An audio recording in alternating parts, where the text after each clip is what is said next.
Aeliah's tactical log. Grey Fleet Command. Martian Observation Post 7. Day 847 of Joint Operations. I am recording this against protocol because I need to understand what is happening to me. The Valari archivist assigned to my unit, Tavori'Enn. When our minds touched during the consciousness relay, I felt something the Greys are not designed to feel. The equations describe it as resonance harmonic instability, but that's not what it is. I think this is what other species call love. Tavori'Enn, archive entry 90,000 cycles before present. I have committed an unforgivable act. I have allowed personal attachment to compromise my objectivity. The Grey tactical specialist I was assigned to document, Aeliah. Her mind is like crystalline mathematics made conscious. Every thought is perfect precision, and yet somehow within that precision, I found warmth. How can something so ordered contain such unexpected beauty?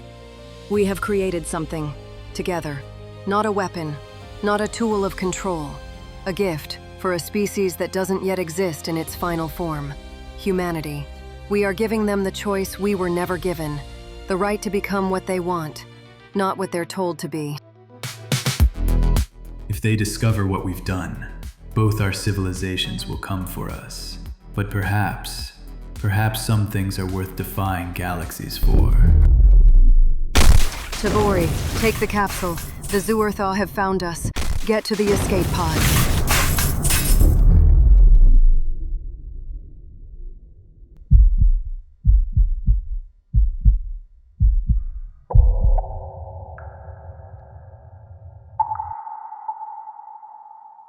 That memory has been waiting in human DNA for 90,000 years. Waiting for someone like Dr. Mira Solenne to decode it. And 3 weeks ago, in the depths of the Cueva de los Tallos, she finally did. This is transmission 3 of the 4th signal files. I'm Leah Merswell, and today we're going deeper than archaeological ruins or genetic markers. Today, we're going into memories that predate human civilization.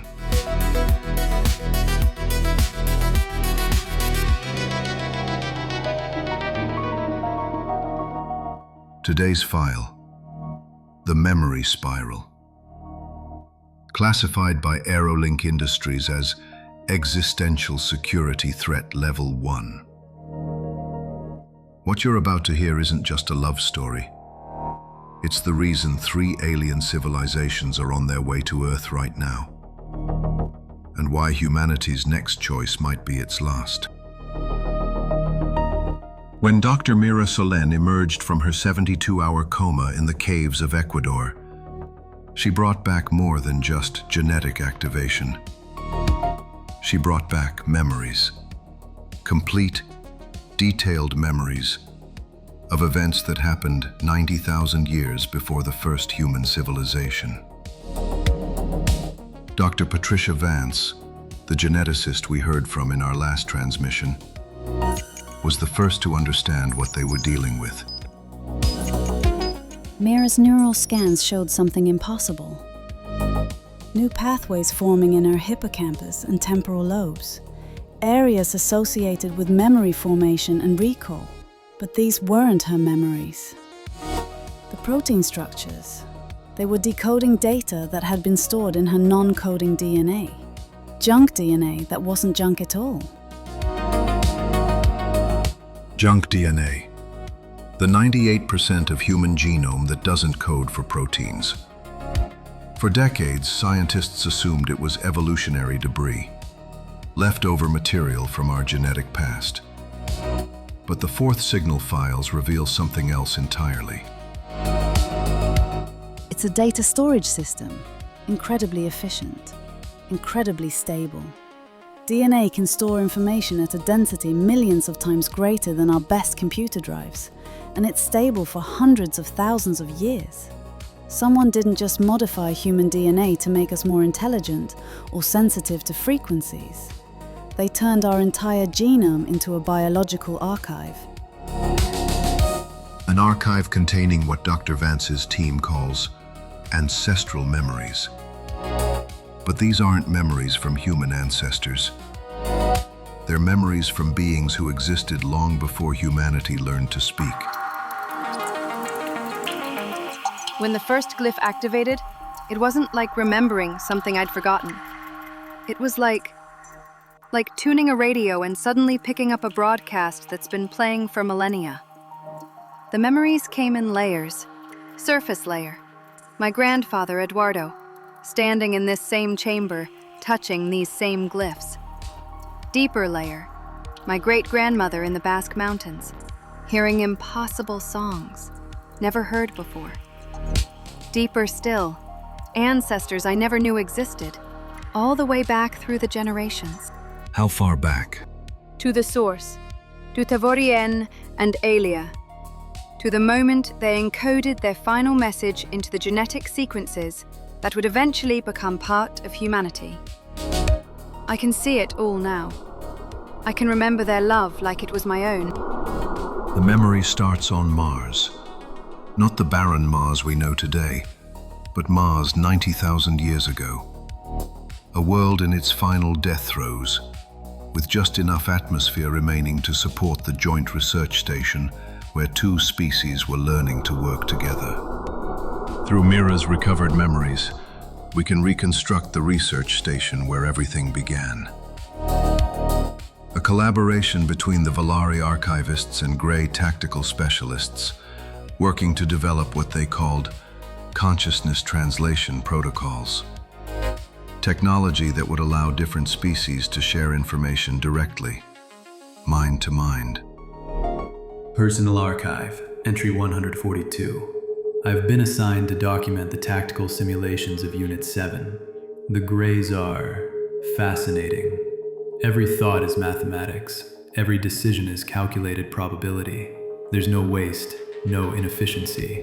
It's beautiful in its precision, but there's also no spontaneity, no surprise. I wonder if they ever feel wonder. The Valari civilization had evolved in the oceans of a world orbiting a binary star system. Their consciousness developed in the deep waters, where sound and vibration were the primary senses. They experienced reality as layers of harmonic resonance, and their technology reflected that. Everything they built was designed to preserve and transmit patterns. Research log, day 847. The Valari observer assigned to my unit is different from the others. Most archivists maintain perfect emotional distance, but Tavori'Enn asks questions that have no tactical value. Yesterday, he asked me why I chose this assignment. The question had no strategic relevance, yet I found myself answering honestly. Inefficient, but not unpleasant. The Greys had evolved on a cold world where survival meant absolute precision. They had engineered themselves over millions of years, removing what they saw as evolutionary inefficiencies. Strong emotions, random impulses, the chaos of uncontrolled reproduction. They were a civilization of living computers, each mind optimized for perfect logical function. This is Dr. Volkov interpreting the memories. What happened next should have been routine. A consciousness relay exercise. The Grey tactical network linking with Valari archive systems to share battlefield simulations. Thousands of these relays had been conducted successfully. But this time... Connection achieved. Consciousness relay stable. Pattern recognition at 99.7% efficiency. Expected parameters exceeded. Unexpected variable detected. Analyzing. This variable is not... It's not a malfunction. I can see through your thoughts like crystalline pathways. Every calculation you've ever made, laid out like perfect geometric structures. It's magnificent. Your consciousness is unlike anything in our models. Layers of preserved memory creating harmonics I've never encountered. This is highly irregular. My systems are registering what the old databases call neural resonance cascade. The inefficiency should trigger automatic disconnect, but I'm choosing not to disconnect. Choosing. That word changed everything. Because Greys don't choose, they calculate. But in that moment of perfect consciousness connection, Aeliah experienced something her civilization had engineered out of their species millions of years ago. Free will, personal desire, love. In the Valari memories of this event, you can feel Tavori'Enn's shock at his own reaction. Valari are trained from birth to observe without attachment. Their entire culture is built on preserving memories without being changed by them. But preserving the memory of Aeliah's mathematical consciousness touching his own, he couldn't remain unchanged. I violated protocol today. During the consciousness relay, instead of simply observing Aeliah's neural patterns, I responded to them, created harmonics that complemented her thought structures. We weren't just exchanging information, we were composing, creating something new together, something neither of our civilizations has protocols for. I have recalculated my behavioral patterns 847 times. The emotional response to Tavori'Enn cannot be explained by any tactical advantage. My productivity has decreased by 12%. My neural efficiency has dropped 8%. And yet, I do not wish to return to baseline. For the first time since my consciousness was initialized, I am experiencing something my species abandoned. I am experiencing wanting something simply because I want it. Over multiple time cycles equivalent to Earth's months, Tavori'Enn and Aeliah met in secret. Not for official consciousness relays, but for something their civilizations had no name for. Companionship. Love. The creation of shared meaning. She showed me her first memory, the moment of her consciousness initialization in the gray creation matrix. Perfect clarity, perfect logic, but also loneliness. Endless centuries of calculated decisions with no one to share the experience of making them. The Greys eliminated individual attachment to create unity of purpose, but what they gained in efficiency, they lost in connection, real connection. He shared with me the entire Valari archive of emotional experiences collected from 1,000 species. Joy, sorrow, rage, ecstasy. All the inefficient states my people engineered away. And for the first time, I understood what we'd sacrificed. We have perfect thoughts, but no one to think them with. We have absolute efficiency, but nothing we actually desire to accomplish. And in those stolen moments, they discovered something that would change the fate of multiple civilizations. When their consciousnesses merged fully, not in a cold relay but in genuine intimacy, they created a third pattern, a harmonic that was neither Valari nor Grey, but something entirely new. The discovery was accidental. During one of their unauthorized consciousness mergings, their monitoring equipment picked up something neither species had seen before. A new frequency pattern that existed only when they were connected and vanished when they separated. Listen to this piece from when I interviewed Dr. Chen, the mathematician from episode 1. When I first processed the equation encoded in Mira's genetic memory, I thought it was an error. It described a quantum state that shouldn't be possible. Two distinct wave functions maintaining individual coherence while existing in perfect superposition. But that's exactly what Tavori'Enn and Aeliah achieved. Consciousness that was simultaneously individual and unified. What was this pattern they'd created? The force signal. a harmonic template for consciousness that could preserve individual identity while enabling collective experience. Think of it like an orchestra, where each musician maintains their unique instrument and voice, but together creates something greater than the sum of parts.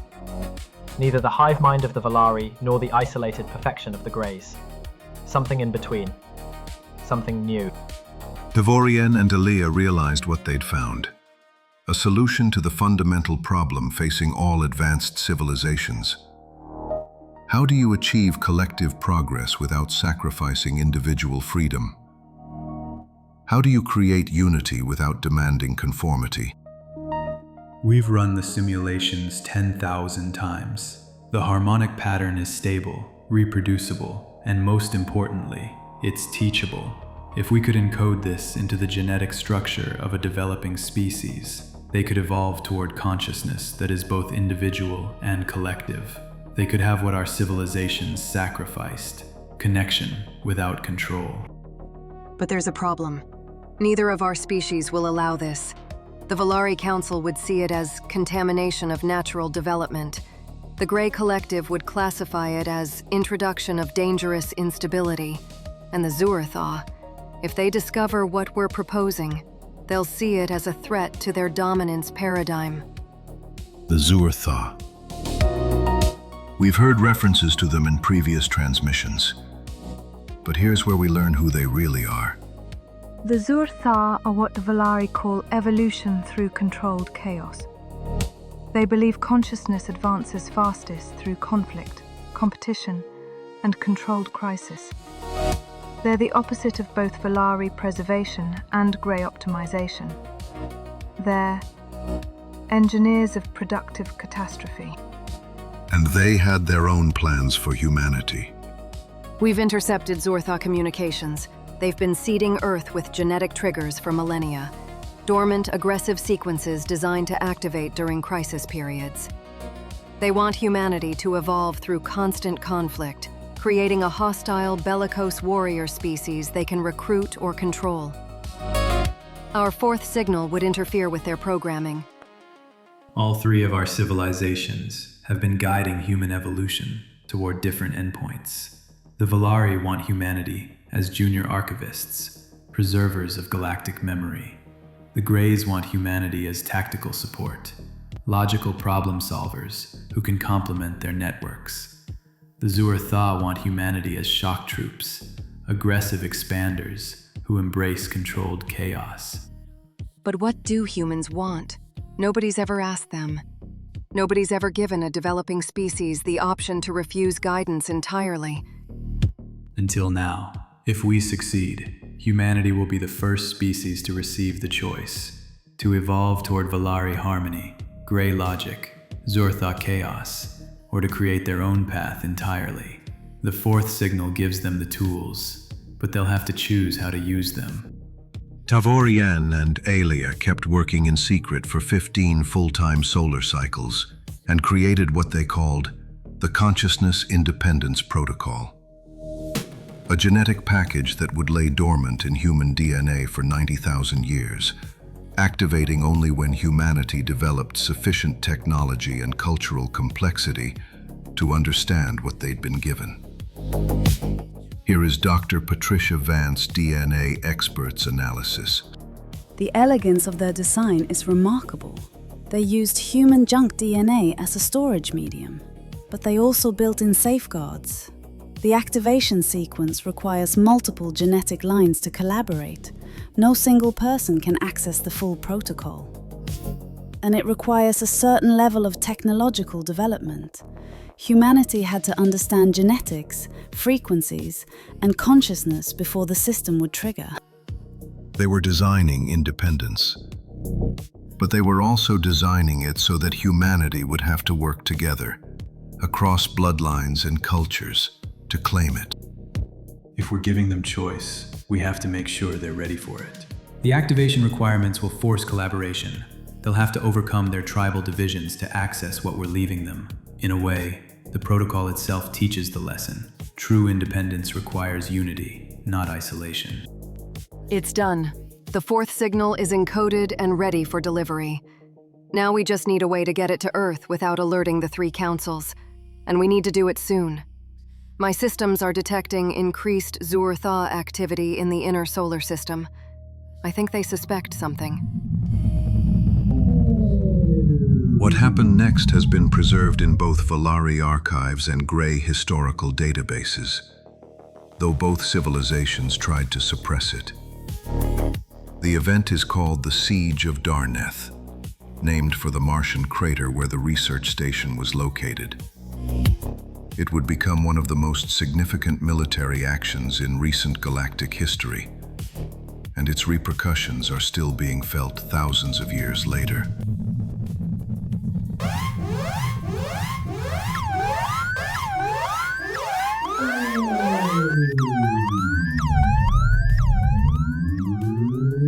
Station log.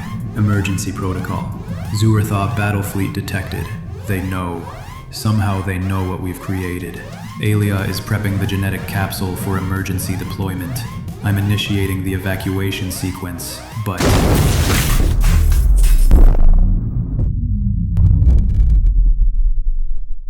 Fleet composition. 47 Zur-Thaw assault craft, 12 command carriers. They're not here to communicate. They're here to sterilize. All research, all personnel, all evidence of what we've created. Tactical assessment. Our shields will fail in 90 seconds. We need emergency extraction now. But help was not coming.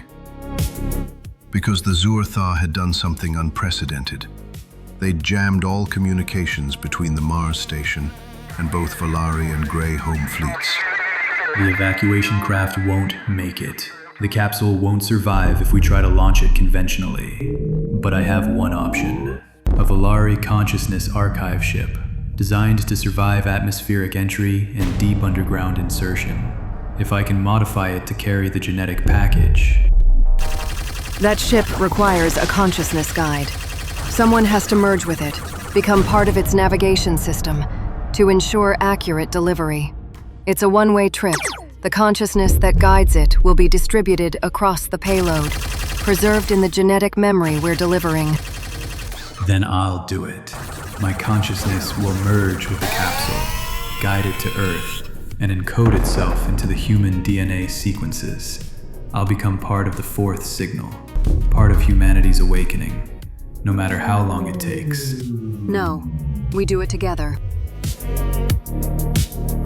According to the preserved memories, they had 47 seconds to make the choice. Not enough time to argue, barely enough time to act. But in those seconds, they made a decision that would echo across millennia. I'm Grey. My consciousness is designed for tactical precision under pressure. You're Valari, designed for preservation and memory. Together, we have a 94.7% higher probability of successful delivery. But if we both merge with the capsule, neither of us survives in our current form. We become ghosts, echoes encoded in human DNA, waiting to be remembered. I've run the calculations. Living 90,000 years in the memories of another species, preserved in the consciousness we help create, that's not death, that's transformation. Besides, I'd rather be a ghost with you than alive without you. This is Dr. Volkov's interpretation of that piece of memory. What they did next should have been impossible. They performed a dual consciousness transfer while under attack, in the final moments before the station's total destruction. They literally encoded themselves, their memories, their personalities, their love for each other, into the genetic package they were sending to Earth. Consciousness transfer at 78%, 91%, 99.4%. Transfer complete. We are merged, integrated. We are the navigation system. We are the message. We are the fourth signal itself. Launching in 3, 2, 1. The modified archive ship launched just as the station exploded behind it.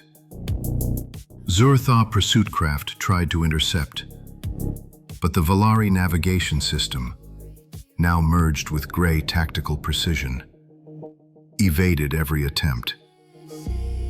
The ship made it through Mars' orbit, accelerated toward Earth, and vanished from all tracking systems. For 847 Earth days, the ship flew on autopilot, its precious cargo protected by the merged consciousness of two beings who'd chosen love over duty, unity over safety, and hope over certainty. It impacted in what would later become Ecuador, at a site where a limestone cave system would eventually form. The genetic package survived. It dispersed into the local ecosystem, began integrating with the DNA of primitive forms of life that would eventually contribute to Homo sapiens' DNA. And the consciousness of Tavori'Enn and Aeliah. It fragmented, distributed itself across thousands of genetic sequences, waiting. This is Mira, present day in the cave. I can feel them in the walls of this cave. Their consciousness, preserved in the limestone, in the crystals, in the very frequencies that resonate through these chambers. When I activated the first glyph, I wasn't just turning on alien technology.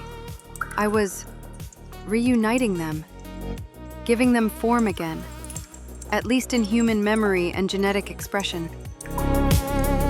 But the story doesn't end with that ancient delivery.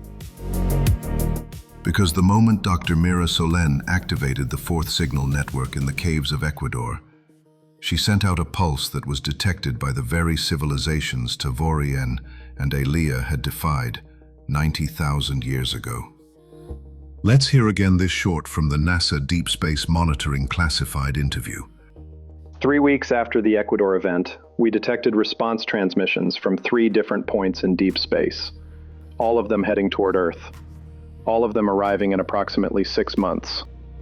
The Valari, the Greys, the Zuurtha, all coming to reclaim what they see as their property, humanity's evolutionary path. The rogue signal has been detected. Consciousness contamination level critical. The unauthorized protocol violates preservation doctrines established 14 million years ago. Humanity must be offered archive integration to contain the deviation. This is not conquest. This is correction. Probability analysis complete.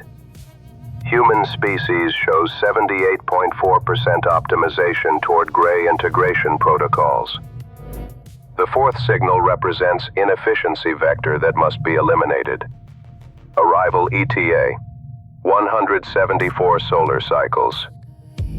Humanity will be offered logical choice. Join collective consciousness or accept guidance towards stable development. Resistance is illogical. The seeds we planted are awakening, but they are awakening wrong! The fourth signal weakness will be purged. Humanity will embrace conflict evolution or be eliminated as failed experiment. We do not negotiate with our weapons. We sharpen them. Come, children of chaos! Show us if you are worthy to join the storm! 3 civilizations. 3 visions for humanity's future. And all of them arriving at once, drawn by the activation of a signal that was designed to give humanity something none of them wanted us to have. Independence. They're coming to claim us like we're property, like we're tools they created for their purposes, but they're wrong. Tavori'Enn and Aeliah gave us something they can't take back: choice. The genetic markers they planted aren't just about receiving their individual signals. They're about being able to hear all the signals, compare them, and choose none of them if that's what we want. But can humanity make that choice? Can a species so divided by language, culture, politics, and belief come together quickly enough to respond to 3 alien civilizations that have had millions of years to perfect their approaches? We have to. Because if we can't form our own harmony, if we can't activate the full spiral choir and demonstrate that humanity can chart its own course, then one of those three civilizations will choose for us. And whatever choice they make, it won't be about what's best for humanity. It'll be about what fits their vision of galactic order.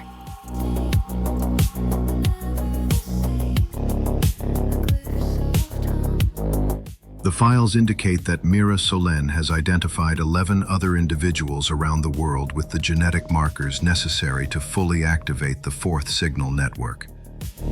11 people from 11 different bloodlines, scattered across 6 continents, speaking 8 languages, representing cultures that have been at odds for centuries. The Spiral Choir isn't just a team of activated humans, it's proof of concept. Tavori'Enn and Aeliah designed it so we'd have to collaborate across all our differences to access what they left us.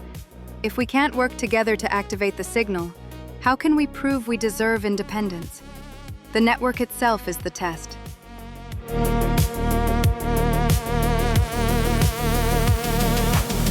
So here's where we are. 90,000 years ago, 2 beings from incompatible civilizations fell in love and gave humanity a gift that would change galactic history. They encoded themselves into our DNA, waiting for the moment we'd be ready to hear their message. 3 weeks ago, Dr. Mira Solenne heard it. And now 3 civilizations are coming to take it back. The Cueva de los Tallos is different now. The walls hum with harmonics that weren't there before the activation. The Tallos birds, the oil birds that give the cave its name. They're singing in patterns that sound like language. Or maybe they always did, and we just couldn't hear it until now. If someone touches the same glyphs that Mira activated, they will feel them. Tavori'Enn and Aeliah, their love preserved across 90,000 years, waiting in the stone and crystal and the very air of that chamber. They're still there, still hoping that humanity will choose what they chose. Connection over control, love over logic, risk over safety. But we're running out of time. The 3 fleets are already in the outer solar system. Every day they get closer, and every day humanity remains divided, uncertain about whether to trust the activation or fear it. Next time on the Fourth Signal Files, we'll meet the 11 members of the Spiral Choir, the individuals whose genetic markers might be humanity's only defense against 3 civilizations that see us as their creation to command. We'll hear how an astrophysicist in Tokyo, a musician in Vienna, and a 7-year-old child prodigy in Kenya are learning to merge their consciousness into something that has never existed before.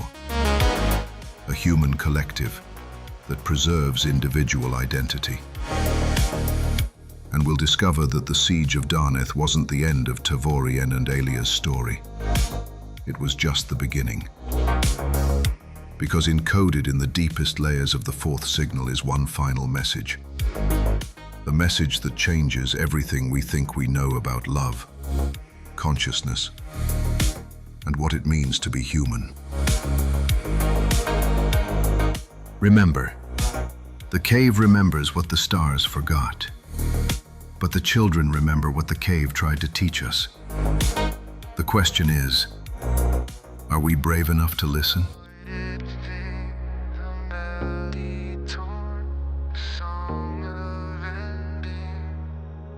Stars are born.